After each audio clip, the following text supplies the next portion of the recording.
Should we soak clarinet reeds in water before playing? Let's find out in this video. First of all, I can understand why some people might like to do it, okay? So if you soak the reed in water, actually the reed swells up, and when the reed surface is completely flat with a new reed, it will actually become perfectly aligned with the mouthpiece, and they will almost create a vacuum, and the reed will first play a bit better. Okay, I did the same thing. Today I would call it a mistake.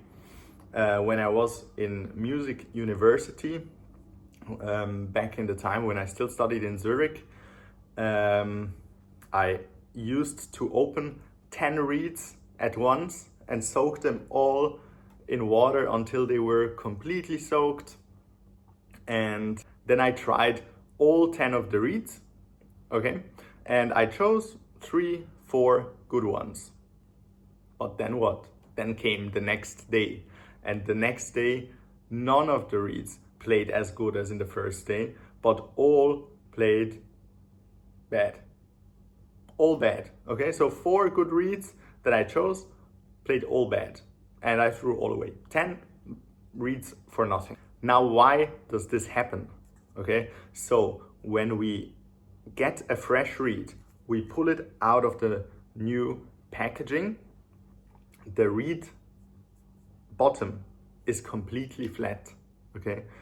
Actually, we always need a completely flat bottom of the reed in order so that the reed can vibrate perfectly on the mouthpiece, okay? It needs to sit flat on the table of the mouthpiece. Now what happens when we completely soak it?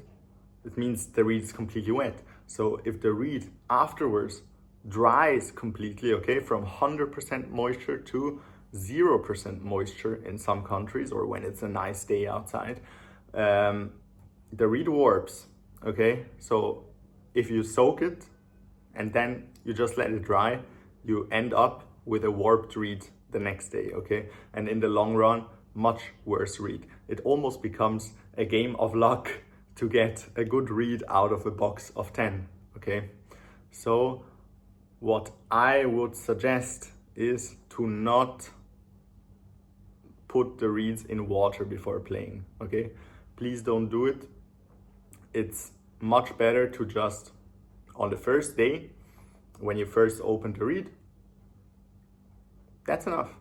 That's enough moisture already for the reed to play well, okay?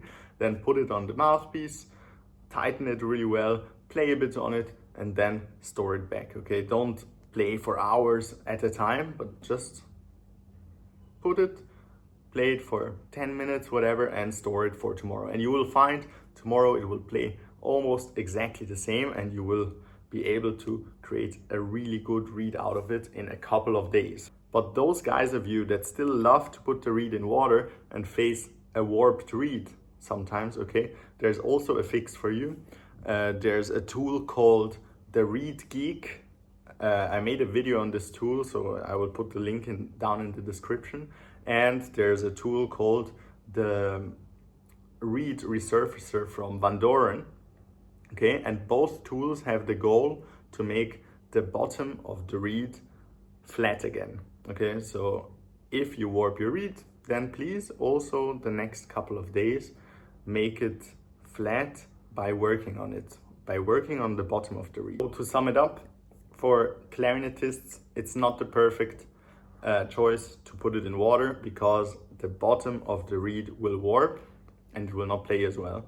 But of course, oboists and bassoonists, they don't have this problem. The bottom of their double reed doesn't have to be perfectly flat, and they don't face this problem at all, okay? So it's basically us, and we shouldn't do it because it's also not really necessary. Like, this is enough moisture for a reed to play perfectly fine. Oh, by the way, I still have 3 free spots for private students. So if you're interested in a free 30-minute private lesson together with me, please check out the link in the description. I will leave you guys with this today, and I wish you a very pleasant day, and I hope you will be here tomorrow for the next video. Bye.